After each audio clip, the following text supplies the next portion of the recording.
What's up, guys? It's the Sound Alchemist here with Gersh1. And we're back at it to answer your questions in another episode of For the Greater. Now, this is a series where you guys ask us questions down in the comment section below, and we answer them for you next week. The first question that we usually answer is like a broader, more discussion-based question. So, really, we want to discuss with you regarding this next question that we're going to come up. And don't forget to put question in front of your question. It's easier for us to filter through all the discussions and find the questions if you just label it question. Right. So this question comes from Todd Turner. No, that wasn't his name. It was Ethan Warner. Close. What Loyalist Spacemarine Chapter strays furthest from the Codex Astartes? So instantly, the first Loyalist Legion that came to mind was the Space Wolves. Yes. The wolves of puppiness, those guys are just savages. Yeah. Even from the get-go, they really didn't pay attention to what the Great Crusade was putting out, and then when Gilliman put down his Codex Astartes, they were like, nah, we're not gonna do that. They didn't even break up their legion. Right. They have companies, and those companies are huge compared to like other chapters. Right. I instantly thought of the Blood Angels just because I've been doing lore or reading on lore for the Blood Drinkers, and they talk about the curse and all that kind of stuff. And the Blood Angels have to deviate from the Codex Astartes because of the Red Thirst and the Black Rage. Black Rage. They have a whole sanguinary priesthood guard that is specifically geared towards that aspect. And like you've learned in the Blood Drinkers lore, there's a whole ritual that has to be performed in order for them to stay off the Red Thirst, or get away from the Red Thirst. But really, if you break it down, most Space Marine chapters, especially first founding chapters, they don't adhere to the Codex Astartes. Yeah, it's more like a set of rules, guidelines, instead of an actual do this. So it's more of a question of which Space Marine chapter does adhere to the Codex Astartes. Because you have the Salamanders, who have way too little of brothers to actually follow the whole 10 companies and all that kind of stuff. Right.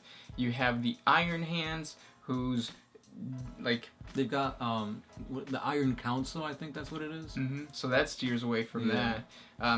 Blood Angels, Space Wolves, we already talked about. Dark Angels, that's a whole nother chapter all in its own. Ravenwing, Deathwing, like, come on. Yeah, White Scars, those guys are not adhering because they specialize in, like, bikes, vehicles, bikes. Yeah.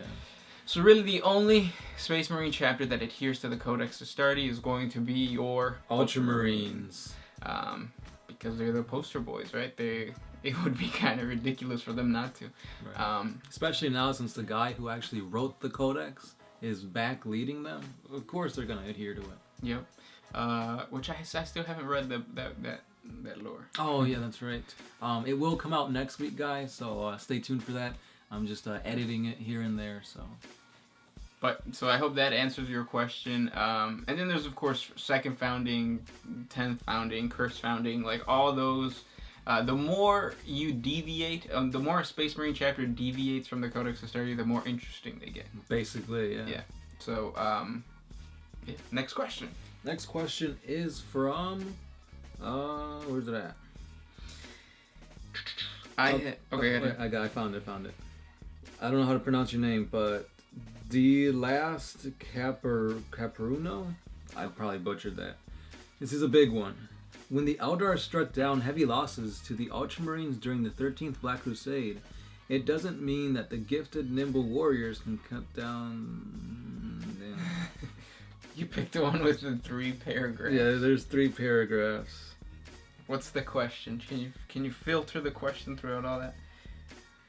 Basically, I think he's asking, can a plasma lightsaber pierce, blast doors, and can it deflect rockets and stuff like that? So I guess this goes back to the whole Jedi versus Space Marines.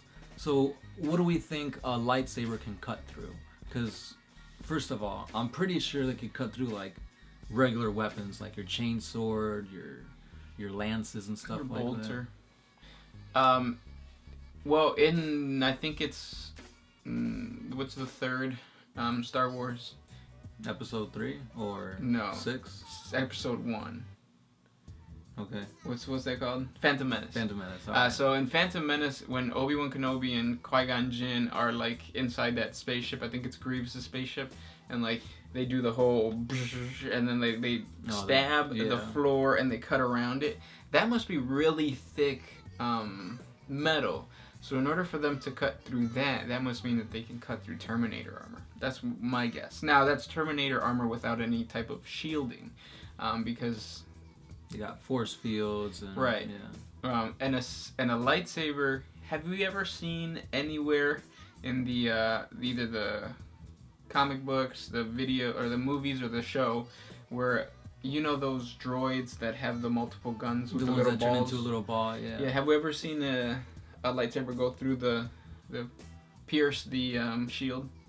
Not that I'm aware of, but I know in the Battlefront.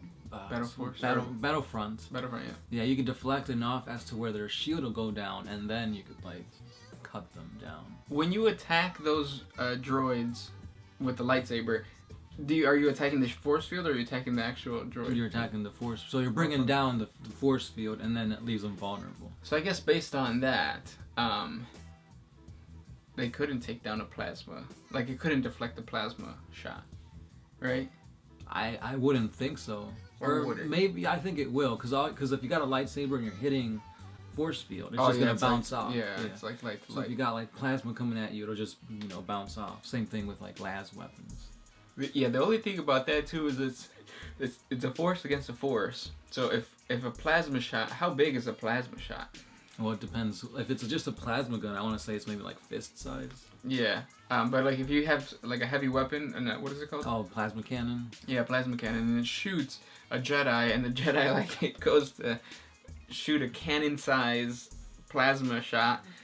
It's gonna go through. It's freaking template size. So if you look at a template, it'll cover like what, 4 Marines. Obviously, Jedis are just humans, so it's gonna cover a huge, The only way I could see them stopping it is if they use the Force. Yeah. Yeah, but now power weapons. Would power weapons be able to cut through? I think because you're using like a power fist and the lightsaber would come down on the power fist generates a force field, so it would be able to block it. It would be like lightsaber versus power fist. So like a regular power sword would be like a lightsaber. Yeah. Okay. Which I think puts the Jedi at a disadvantage, because if you have a power fist with fingers, you could actually grab the lightsaber, right? Mm-hmm. Right. Bring it down. Stab them with your chainsword. Yeah, so... Good question. Next question comes from Jesse Hyland. Could Omegon be one of the Primarchs from the Missing Legions? I don't think so. Why not? Based on the lore, even though it's all mysterious, murked, and muddied, I believe it was 2 Primarchs that they found. Or if not, there's also another version of Alfarius and Omegon's lore, where Omegon never left the Imperium. He was always with the Emperor, and that's what kind of knew, like the Emperor could use their telepathic links to find Alfarius. So there's nothing in the lore that connects Omegon to the Lost Legion? Not that I'm aware of. Cool. Next question. Sam Durfee. Who would win, Chaos Gods or D&D Gods, meaning Dungeons and Dragons? I don't know too much about Dungeons and Dragons. I know nothing about Dungeons and Dragons. All I know about Dungeons and Dragons is basically everything that was shown in Stranger Things, which was not much. Next question comes from Uplith GR. Can Tau make Tau Space Marine? I think, a Space Marine is just a genetically modified human, right? Mm-hmm. So it's or augmented, whatever. So a genetically modified Tau, do those things exist? No. Although, if you want to say, maybe each caste was already genetically modified by the Ethereals, so they could have, a specialization in technology, specialization in diplomacy, stuff like that. Not to mention that a lot of psychic goodness came out during the whole the gene seed creation, which the Tau don't have access to. Hayden Traum. Who would win a battle between the most powerful versions of Gaskell and the Hulk? I gotta give it to the Hulk, man. I gotta give it to Gaskell. Can Gaskell stomp on a planet and break it apart? Yes, with his wah. So all of the orcs are stomping at once. Well, I think what it is like you can't say can Gaskell fight the Hulk just one-on-one. There's gonna be a mob of orcs around the Hulk, and I think it would be a situation where like the Hulk is just like destroying things, and then Gaskell at one point is gonna like go right underneath the Hulk and cut off his gonads. And then Bruce Banner will come out and then chop his head off. What do you guys think?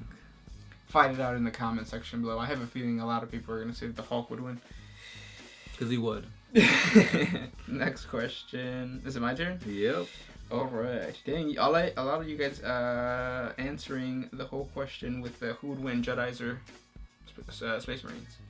So Joe Belite says, will Abaddon become a demon prince soon? So let's answer that. I don't know. I hope so. We were mentioning before. It was the Gilliman versus Abaddon question that we had 3 weeks ago. Yeah, something like that. That would be a really interesting place for GW to go towards. To have finally Abaddon get a new sculpt, number one, yes. And number two, have it be a demon prince. That would be freaking awesome. In my opinion, I feel like it looks something similar to Be'lakor, since he's a demon prince of Undivided, and Abaddon is Undivided, or, so to speak, all 4 Chaos Gods in one, so that'd be pretty cool. Regardless, if it does, or Abaddon's next model, I think is going to be really badass. It's going to be like, it's going to bring some type of warp energy, and it's going to look badass. This one's by Korst Mailer. He asks, what about 100 squats against 100 hobbits? First of all, hobbits aren't really built to fight. They're just like small people with big feet. So I gotta give it to the squats, because they have guns. Yeah, they're basically like highly technologically advanced dwarfs. Yeah. Harlequin FA, who's the bester player between you two? I'd say you, just because you have the better armies. You have Grey Knights and you have Tau, and I have Orcs and... Eventually you'll have Skitarii and Imperial Fists. Yeah. Mm. But we'll see, because we actually got a game going on later tonight. Yes. So we'll see who wins. This one's by Oddish. What if Samurai Jack is a bastard son of the God Emperor of mankind? No, because we know who Samurai Jack's yeah, dad is. Right. If you saw the latest episode of Samurai Jack, which I guess would be 1 week behind, yeah, there's actually like a scene about like him looking at his dad defending, you know, his family, and there's like blood, and it's cool. You'll just watch it. Next question comes from Adrian Peterson. Question, or rather correction. If I recall correctly, I do think you mentioned that Beltan tank that could incinerate orc spores. Therefore, orc spores can be destroyed. Yeah, I'm just joking when I say that orc spores can't be destroyed because I'm biased. Next question. The Witch King of Belgrade 205. Can the Tau prevail in the universe? Can the greater good prevail over all other dangers of 40K? Chaos, the Imperium, etc.? I think so. And the reason I say that is because like the Tau are kind of like the quiet kid who's just like chilling, waiting, while all these people are fighting, or playing a game. He's gonna come in, or the Tau are gonna come in at the end when everybody's exhausted. Their chips are all like out on the table, and then he's gonna be like, bam. I don't know what the means, but yeah. Pew pew pew pew pew. Yeah. So I think there's a possibility. What do you think? Yeah, they're the youngest race right now, and the only reason why they haven't been wiped out is mainly because there's all this other more important stuff going on in the galaxy. So like you said, they currently are the quiet kid, biding their time, because all this stuff, the Tyranids, Chaos, that's all taking up Eldar and the Imperium's time. So that's going to give the Tau time enough to progress as to where they'll eventually come out on top. Yep. Next question comes from Gressic, because I can't pronounce it, but it's 98 at the end. What would happen if an Astarte were defective and continued to feel emotions? So if that happened, it would be picked up by the captain or commander right away.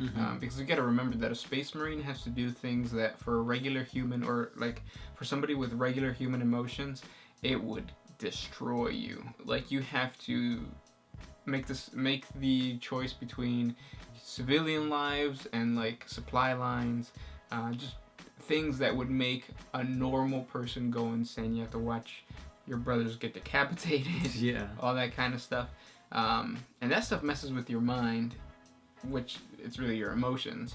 So yeah, if that happened, I think the commander would realize that it's happening to the space, or to the brother, the battle brother, and then because the battle brother would not be fulfilling to the degree that other Space Marines are, I guess, and he'll get the tech priest, no, tech marine, the apothecary would meet up with him. Yeah. Ian Boston, do you think Robo Dorne will come back, and how? So I don't know. No, because apparently Robo Dorne lost his hand, and it has been skeletalized. Is that a word?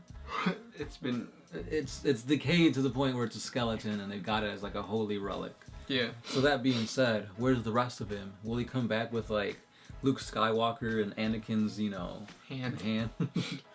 Or maybe Jaime Lannister's golden hand, since they do wear yellow. And a lot of people are losing their hands. Yeah, it's a cool thing to do, I guess. in sci-fi and fantasy. That's right. If he ever comes back, I don't know. I don't know what GW's gonna do. What's the second most popular Space Marine chapter other than Space Marines? It's probably gonna be Dark Angels or Blood Angels.